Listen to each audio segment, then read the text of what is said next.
Falou do Maradona, que foi conhecido não só pelo futebol, mas pela postura política. Ele que já falou do Império Americano várias vezes. Em 2018 teve críticas ao Donald Trump, que era, na época, o primeiro mandato dele lá nos Estados Unidos. Já fez passeata contra o George W. Bush, que ele chamou de assassino. E estava ontem Lionel Messi sorrindo para Donald Trump diante da Casa Branca e se curvando aos Estados Unidos. Lionel Messi tem histórico, inclusive, de fazer propaganda publicitária para o governo da Arábia Saudita. Pensei, Diego nesse momento deve estar chorando, né? Como é que você vê isso? E mais, você acha que até para... E além do Messi, você acha que essa alienação do jogador de futebol mundial, ela só tende a piorar, cara? Eu acredito que tende a piorar, sim, né? Porque no caso como você falou, o termo é esse, alienação. Porque eu tenho certeza que o Messi não é trumpista, mas o Messi ele é alienado. O Messi ele vive na realidade dele, no mundo dele, não é? E dentro do mundo dele não cabe as preocupações que são pertinentes e que eu vi muita gente fazendo. A sociedade. Porque tem gente lá sendo perseguido nas ruas, né? Imigrantes como ele, como eu, como vocês, que estão sendo perseguidos nas ruas. E é no mínimo isso daí, você não ter nenhum cuidado. Eu fiquei muito triste quando eu vi aquilo, porque o Messi tem todo o direito de acreditar no que ele quer. Eu estava falando isso até com esse amigo que eu vou encontrar agora. Eu falei, eu não vou apagar nada da minha vida, porque eu trato isso como eu trato as coisas da música, principalmente, do cinema. Eu tenho o CPF do cara e o CNPJ, que é a obra. Grandes caras que eu sou fã do Charles Mingus. Para mim, o Charles Mingus é o cara mais genial. Se eu for falar de música do século XX, para mim o nome é o Charles Mingus, que era uma pessoa detestável. Problema dele, eu falo. Eu não tenho compromisso com ele não é meu amigo. Então eu acho que assim, eu vou conseguir lidar com a obra do Messi, sabe? O Messi me fez muito feliz em campo. Mas nem de longe dá para comparar com o que foi o Maradona. O Maradona é o maior nome da minha vida, cara. O Maradona, ele é para mim a América do Sul. E a América do Sul é tanto o que me sangra como o que me emociona. O que me sangra e o que me comove. O Maradona, ele é isso. É muita coisa, é muito grande. O Maradona, ele foi o desses caras, ele não gostava de se chamar de deuses, não, mas a gente toma licenciosidade para isso, porque o Deus é uma coisa do povo, né? Mas desses aí, ele foi o mais acessível de todos. Eu penso no Maradona, dos vários Maradonas. Que Maradona nós estamos falando? Não tem só um Maradona. Tem aquele Maradona que diz coisas absurdas e detestáveis. Tem aquele Maradona que vacila lá como pai. Tem o Maradona que talvez não tenha sido um bom marido. Mas tem o Maradona no âmbito geral que assume todas essas coisas e que jamais se escondeu. Ele jamais deixou de assumir e de pagar caro por tudo que ele foi. O Maradona, ele me representa demais como sudaca, como sul-americano. Porque o Maradona é a verdade. Entendeu? O Maradona me emociona fortemente. Eu estava falando para vocês de 86. 86 foi a Copa que eu vivi o Maradona. Quando o Maradona saiu driblando todos aqueles ingleses ali naquele dia, era eu. Eu levantei e fui junto. Não é? E eu nunca mais vou ver um jogador de futebol com a consciência que ele teve. Não é? Porque o Maradona, ele não é santo, ele nunca quis ser santo. O Maradona é um cara com perfeições e imperfeições, como todos nós, mas com o coração aberto, tal qual as veias abertas da América Latina que o Eduardo Galeano escreveu. O Maradona, ele é isso. O Maradona, ele abriu o coração dele para ser o povo. E dentro disso tem várias idiosincrasias. Mas nós nunca mais vamos ver um jogador como o Maradona foi. Nós vamos ver mais coisas como essa que vocês falaram. Do Messi e do Suárez, que ele estava lá também. Sim. São pessoas que têm que ter um compromisso maior, mas não estão nem aí. Não é? Ou não estão nem aí, talvez... Detalhe, jogadores da NBA, que é muito comum, aliás, é tradicional nos Estados Unidos, o campeão da NBA se dirigir à Casa Branca no ano seguinte para ser condecorado. Vários se recusaram a estar com Donald Trump, jogadores americanos. Cara, jogadores como Messi, Suárez, que são latinos, que estão vendo seus povos perseguidos por esse governo, vão lá lamber a bota desse cara. Haja alienação, desculpa. E você vê, assim, Rodolfo, que nesse caso do cara ir na Casa Branca depois do título é uma coisa institucional e eu até entenderia. Porque é uma instituição, é a Casa Branca, tá? Sempre o cara lá né, é o presidente do país, beleza. Mas ainda assim os caras têm postura, eu não vou. E não aconteceria nada com o Messi se ele não fosse. Nada. Então se ele foi porque ele quis. Ele tem que assumir as coisas que ele faz. Eu acho triste, porque eu acho que a gente está vivendo um momento mundial que ele... Não é possível, cara, que ele não sabe o que está acontecendo. E isso daí mexeu muito comigo, o sabe? Trump falando da própria guerra na frente dele, pô. Então. Falando que destruiu não sei quantos mísseis. Agora, um jogador de futebol tinha que estar ali para passar por isso? Que isso? Sendo quem ele é? Cara, os jogadores não se posicionam nem na questão do Vini. A classe alta ainda, que a gente tá falando de Real Madrid. Não. A gente tá falando de Real Madrid. A classe alta, Messi, Cristiano, Neymar. Esse esses caso caras não último se me posicionam, despertou. O velho. Mbappé, cara, ele que muda um pouco ali. O tamanho da briga é pelo Mbappé. Exato. Pelo Mbappé jogar. Cara, assim como tem sul-americano que diz que descobriu, tá se descobrindo sul-americano depois do Bad Bunny, tem também os caras que, se não é o Mbappé, falar do... Cara, não tem nada errado. É ótimo o Mbappé falar e é ótimo o Bad Bunny existir. Claro. Nós não estamos falando disso, estamos falando de que, assim, as pessoas gostam de superfícies. Ninguém vai a fundo de nenhuma questão. A luta antirracista era uma luta cruel. Ela se cobra um preço, mas, assim, privilegiados são aqueles que escolhem não poder não lutar essa luta. Tem gente que não tem como. Eu venho de um lugar que as pessoas não têm como não lutar contra o racismo. Porque se você não lutar, você não existe. É o que eu falo também do futebol feminino. Quando as pessoas falam que, mas tem muita militância no futebol feminino. Horas. É um esporte que há 40 anos atrás era proibido de jogar. Para você jogar futebol, você teve que lutar e militar. Então você vai militar. Lógico. Naturalmente. Naturalmente vai haver a militância. O problema não é esse. Acho que aí o problema do futebol feminino é outro. São outras coisas. As pessoas não querem ver mulher. Tem ódio à mulher. Então é outro problema. Mas nesse caso aí que nós estamos falando, eu acho que para ser bonzinho, se eu queira ser, e eu não sou, no mínimo descuido, né? Mas o que passa, a impressão que passou, é que os caras não estão, sabe, cara, preocupados, mano. Vou lá, Casa Branca, terminou aqui, volto para minha vida, e eu fiquei triste, cara, porque são coisas, cara, que eu não vou... Sabe, eu lembro do Boban, Slobodan Boban, que era o meia do Milan, que ele largou o futebol por causa da guerra civil no país dele. Sabe, esse nível de jogador, nós não vamos mais ver, né? Eu acho triste, cara, porque eles ocupam um papel imenso, assim, na sociedade. Voz muito forte, cara. Tem, e olha, o Messi, ele me encantou ali em 2022, ele entendeu a importância que ele tinha para a Argentina, para o país. A Copa de 2022 para a Argentina foi muito da hora. Porque foi uma retomada de coisas, sabe? Eu achava que não, mas aí volta para ser, sabe, o mais do mesmo. O futebol me entristece muito. Eu gosto de futebol assim que nem eu tô com vocês. Vocês são muito legais, muito agradáveis, inteligentes. E eu fico horas aqui falando de futebol com vocês. Mas para eu sentar e ver um jogo de 90 minutos é um parto. Porque é chato. Porque eu não consigo me identificar com aqueles caras que estão lá. Sabe? E por conta de casos como esse, eu fico muito entristecido, cara. Me dá uma tristeza grande. Às vezes a gente evita de pensar. Falei, cara, senão eu não vejo mais esse negócio, cara. Dá uma alienada também. Aí eu... Por isso que eu falo, pô, teve Vila Esportes lá, a gente vai... Cara, nós mete 8 jogos ao vivo no fim de semana, velho.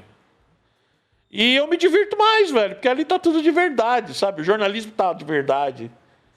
O futebol é o que tá ali. As relações são mais verdadeiras.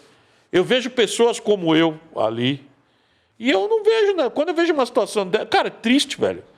É lamentável num nível absurdo, assim. E aí eu falo pra vocês, que jeito que nós vamos ver Copa do Mundo assim? Não, e que Copa do Mundo a gente vai ter num país que tá fazendo o que tá fazendo no mundo? Cara, então... A FIFA lavando as mãos, tá ligado? E aí, em 94, o Mundial deles foi tão da hora, velho. Foi da hora, mano. Mas hoje... Eu já não entendi muito a Copa no Catar, sabe? Mas foi legal. Mas não é por causa do Catar, é por causa da Copa. Vai ter na Arábia Saudita. Cara, 2014 eu me diverti tanto aqui. Mas tanto. Que aí o jornal lá não tinha... Cara, o ABC de Maior, ele... Pô, chegou... Não tinha credencial, não tinha nada. E aí, o que me chamaram lá um dia? O que eu lembrei? 2002. A cobertura do Trajano. É isso. Chegamos no jornal, eu cheguei lá com... Falei, olha, a reunião lá foi um espetáculo. Cheguei na reunião lá com os chefes, falei, vocês conhecem o Hunter Thompson? Falei, eu vou explicar o que é aqui. Tem um negócio aí que chama jornalismo literário e gonzo. O que é gonzo? Basicamente, nós não tem dinheiro, tem porra nenhuma, mas nós tem jornalista, né? Vamos fazer jornalismo? Vamos cobrir os estertores da Copa? Tem coisa pra caralho acontecendo fora do estádio. Vamos. Cara, eu me diverti horrores, porque a Copa do Mundo, foi muito bom, cara. Agora, esse clima não vamos ter agora, no meio do ano. Não tá nem parecendo, né? Cara, eu lembro que uma das matérias que eu fiz no jornal da BCD Maior, a Bélgica ficou concentrada num clube de golfe que fica em Jundiapeba. Tem Mogi das Cruzes e Jundiapeba. Cara, Mogi das Cruzes está lá, proletária, pobre, e Jundiapeba, clube de golfe, cara. Chiquetoso. Elitizadão. Lá fui eu em Jundiapeba. Aí, do nada, eu lembro que eu encontrei uma borracharia lá com bandeira da Bélgica, camisa da Bélgica, cor da Bélgica. E o dono era um japonês apaixonado pela Bélgica. Senhor Sussumo Moeira. Professor Sussumo, o senhor me salvou a matéria. E, cara, essas coisas são coisas que Copa do Mundo. Mas como é que nós vamos ter esse clima, sabe? Como é que eu vou andar pelos... Como é que o cara vai andar pelos Estados Unidos para procurar personagem? O Argentina e Holanda, a gente acompanhou o jogo junto com os Barra Brava lá em Itaquera. Cara, foi da hora, hein? Perguntei pro cara lá, como é que você veio pra cá? Eu falei, eu vim dando meu jeito aí. Tomava dinheiro. E quando dá fome, eu vou no mercado e pego. Aí eu falei, mas como assim? Eu vou e pego. Mas paga. Ele falou, falei pra você que eu vou e pego. Fome eu não passo. Eu falei, tá. E foi da hora, mano. Agora você imagina, eu não vou ter isso aqui. E eu sinto muito, cara. Eu não sei se eu tenho... no Catar eu até que vi, viu, velho? Até que vi. Eu tenho o Eduardo Bianchi lá, que é narrador. Grande parceiro. Que consegue me despertar. Ele é mais tarado que eu, por... O Bianchi, ele acompanha o campeonato polonês. Assim. Porra, Aí não dá. Esses dias eu tava falando, Eduardo Bianchi... Pra mim, o Bianchi é um dos maiores narradores de futebol do Brasil. Porque nenhum narrador encara as condições que a gente tem que encarar. TV Esportes dá pra gente toda uma estrutura para trabalhar. Mas, porra, não dá pra TV Esportes construir uma cabine, por exemplo, no campo. Então, você narrar com o caderno na mão, na beira do campo, mano, com chuva, sol, cacete... O Bianchi, ele encara comigo isso aí, eu comentando e ele ali, na beira do campo, tomando bolada, chuva, desse jeito. E ele é o cara que me mantém aí, cara, porque ele me pega no meu pé. Esses dias ele tava me falando do Vietnã, velho. Ele tava vendo o campeonato do Vietnã. Falei, não, Bianchi. Calma aí, né? Calma aí, pô. Segura um pouco, né? Não, mas polonês, ele assiste tudo isso daí. Aí ele meio que me ajuda eu ir, mas se não fosse ele... Eu acho que ia ser difícil eu ligar, porque ele viu. Você viu lá, assistiu o Arsenal esse fim de semana? Eu falei, caraca, velho, vou assistir, Bianchi. Arsenal tá legal, que tá causando lá, né? Praticando uns antijogo. O cara quer pegar o Arteta de porrada. O Arteta bom, o técnico do Brighton foi pra cima dele. Falei, Bianchi, tá legal, gostei desse, vou acompanhar. Então é isso, cara. Eu acho que a Copa do Mundo ela perde muito. As seleções, por conta de atitudes como essa que nós vimos, estão cada vez mais distantes. Eu não vejo, por exemplo, a seleção... Olha que na Argentina, ainda o argentino, ele tem, né, uma coisa com a Albiceleste. Cultural, né? Cultural. Mas eu não consigo ver isso próximo de mim, assim. Eu vou assistir porque, eu gosto de futebol, gosto de Copa, né? Eu era do tempo que eu pegava férias A férias eu marcava pra junho, não, tem que ver a Copa. Na escola. Né? Porque, por exemplo, 82 foram 52 jogos, eu via tudo. A Globo também no Monopolião, né? Só passou na Globo. Esse ano não vai passar, não. Só passou na Globo. 82 a Globo exclusiva. Cara, eu assisti a Copa do Mundo inteira, assim. Pra mim, garoto, cara. Imagina, em 82, o mundo que eu conheci foi através do futebol. Sim. Eu sabia onde era Reykjavik. E ninguém Reykjavik no Parque Novo Oratório não tinha. Falei, não, cara, mas é lá na Finlândia, né? O Clube Bruges, tá fazendo a final da UEFA ali. Nottingham Forest. O time horrível, mas fez 2 final de Champions. Com o Brian Clough. Esse filme dele é bom. Futebol. É bom. Mas podia ser melhor. Mas é um personagem muito da hora. Então, todas essas coisas estão aí. Desse tempo que a Copa do Mundo era legal. O filme dele não é do Nottingham, né? Da época dele do Derby County, né? É. Pegou no Derby County uma passagem dele muito da hora, que é quando ele teve do Leeds. Que era daquele time bandidão. O time do Leeds porradeiro. Jogar contra o United, ele manda os caras da madeira, velho. Isso, mas cara, eu lembro que também as pessoas são muito injustas. Quem acompanha futebol com esse time? O time do Leeds era um timaço, cara. O jogador lá que eles metem o pau no filme, o Bill Bremner, ele é um herói do Leeds. O maior jogador da história da Escócia. Tem um jogo daqui, 72, a mini-copa, depois com a ditadura militar, ganhou em 70, e em 72, eles, 200 anos de independência, vão fazer a mini-copa. Teve um Brasil e Escócia no Maracanã que o Gerson, o Rivelino, eles bateram tanto, mas bateram tanto no Bremer, mas o Bremer apanhou tanto. Aí depois eu vi o Gerson falando que é um baixotinho chato pra cacete e tal. Mas então, esses times aí eram bons, cara, e o filme aborda essa passagem. Quando o futebol era muito legal, velho. Cara, esse time do Leeds era muito bacana. Os caras, eu lembro deles indo pro campo fumando. Os caras fumavam um cigarrinho ali. No vestiário. O Bremer fumando assim, ó. Falei, cara, que louco. Tem uma imagem da final do Campeonato Paulista aqui, 72, Palmeiras e São Paulo. O Toninho Guerreiro, que foi um dos maiores atacantes da história de São Paulo, ele é substituído 40 do segundo tempo. E ele senta no Pacaembu assim, ó. Encostado, eu tô aqui com o túnel. Mano, ele acendeu o cigarro ali no campo. Tem essa imagem, cara. O jogo rolando ali na TV Cultura, o Luiz Noriega. Ele aqui, ó.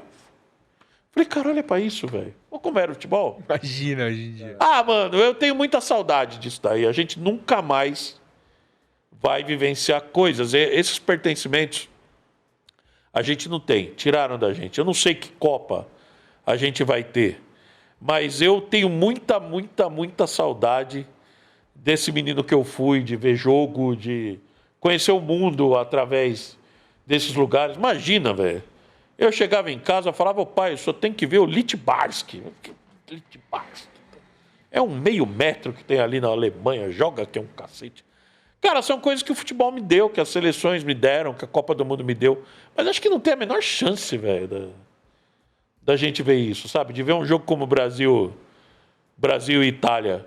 Eu demorei 30 anos para chegar. Eu tenho um amigo meu, o Mateu, que ele brinca muito comigo, que ele fala, eu demorei 30 anos para passar perto de admitir que o time da Itália era melhor que o time brasileiro. Eu já fiz de tudo, fala posição por posição, não sei o que, fala, não, mais time. Um dia ele falou para mim, você já parou para pensar que essa partida em 82 pode ser que você tenha perdido porque o time do italiano era melhor? Não, tem a pau. Mas é que, cara, era uma época que a gente não conseguia admitir que tinha... e essa época é diferente da arrogância, né? Era do pertencimento. Falei, não pode ser que esses caras, velho... Os caras não podem ser melhor que nós. E aí você pega jogador por jogador, você fala, cara, era um timaço, hein? Você pega um timaço, você pega os 22 caras daquele dia, você fala, não, cara, um time que tem esses caras aí não... Não dá, né? Não pode ser ruim, não.